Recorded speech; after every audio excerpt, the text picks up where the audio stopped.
Hello everyone, this is the Mazda Fry. I've already raced this car in one video, but it is so fun to race that I'm racing it again in this video. Like, it also looks amazing. Like, this car is nearly 20 years old, and it still doesn't look like it has aged a second. And in this video, we'll be racing the Fry at Spa, and as you saw in the thumbnail, I am going to be racing in a thunderstorm, which means the track is going to be very slippery from the heavy rain. These storm clouds have it looking like it is nearly nighttime. I wonder if, there's actually lightning when the thunder strikes, or not. If there isn't, I'll probably still, edit some into the thumbnail, because thunderstorms are known for lightning bolts, so it would be so weird to have a thumbnail for a video where I race in a thunderstorm without a lightning bolt. And I kind of get a slow start here, and that Pagani Hyara is going to pass me to the outside. But I'm going to go back to the inside here in turn one. I got a pretty good little turn there. Oh boy, I just got crazy loose off of the corner though. I'm going to lose a spot to the Hyara and to this McLaren P1 GTR. I did pretty bad on the corner exit there. I'm going to need to know for next time that the car slides like crazy. I do gain a lot of time, though, through Eau Rouge and Redillon, but now I'm fading back again. And I was going to do this video originally at Le Mans with the Bugatti Chiron, but I usually like racing at these tracks with weather that actually happens on the day that I'm doing the race. And the storms never happened on the day that I drove the Chiron at Le Mans, so I ended up racing it on a nice sunny day instead. I made a video on that.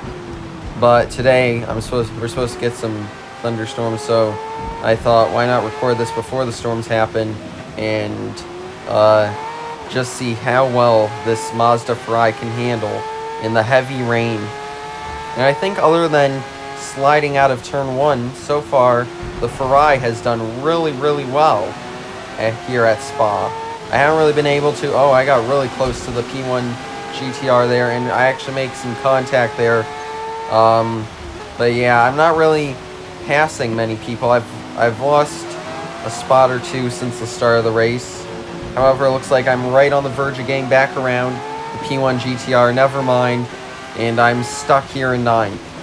If I get a good run, I might be able to make a move, but now a Lamborghini Asenza to the inside of me. Last time I made a video on the Mazda Fry, I accidentally ran into the Asenza multiple times, so I'm going to try my best to, not hit the Asenza this time, because it's a really beautiful car, and I don't want to run into it.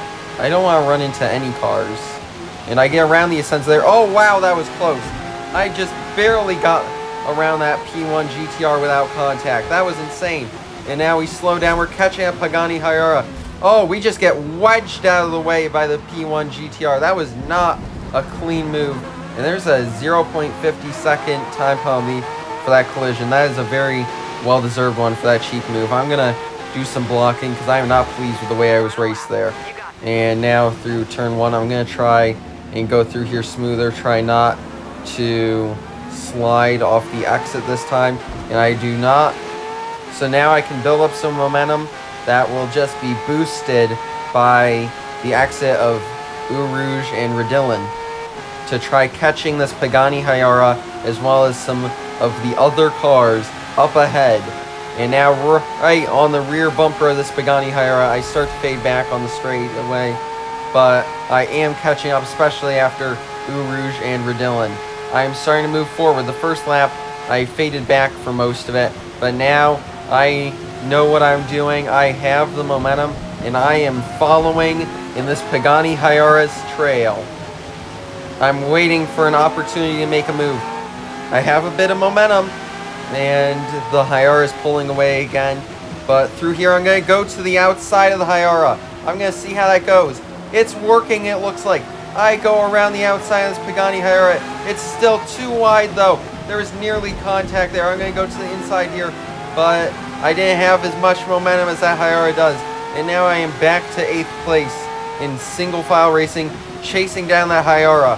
And now through here, I know that I can corner better, and I get to the inside and take the 7th position. Now I hunt down this BT62. I'm losing big ground on the straightaway, but I'm going to make a huge move on the inside here in this corner. We make a big contact. That is my mistake. And now I'm clear just in time for the next corner, able to defend and close the door of opportunity for losing that 6th spot on an overtake on the inside there. And now I track down these 3 cars that are up ahead. It looks like 1 to maybe even 2 of the cars are fellow Mazda Ferraris. And I am catching up. I am drafting through here. I always get a good run. This is where all the overtaking began last lap. I'm going to slow down a bit though so I do not make contact. And through these final 2 corners, let's see what happens. I'm going to slow down. Oh goodness, oh goodness. Oh, okay. We're fine. I thought I was going to run into the back of that Ferrari. We make a bit of contact side by side. I'm going to try getting a run, but I get too wide off the corner, and I'm not going to be able to complete the overtake. 6th place is where I will finish in this stormy race. What a race. I really thought after that Lamborghini Essenza passed me, that I was just going to keep fading through the field. But near the end of the first lap, I started understanding the conditions of the wet racetrack, and I started to do better at driving in the torrential downpour, and I started moving my way through the field and was able to get back up to 6th place. That was just so much fun racing in that thunderstorm. And that battle with the Pagani Hyura, that was something that I really enjoyed doing. That was a great back and forth battle. I hope you enjoyed this video. Please like and subscribe. Until next time, good game and goodbye.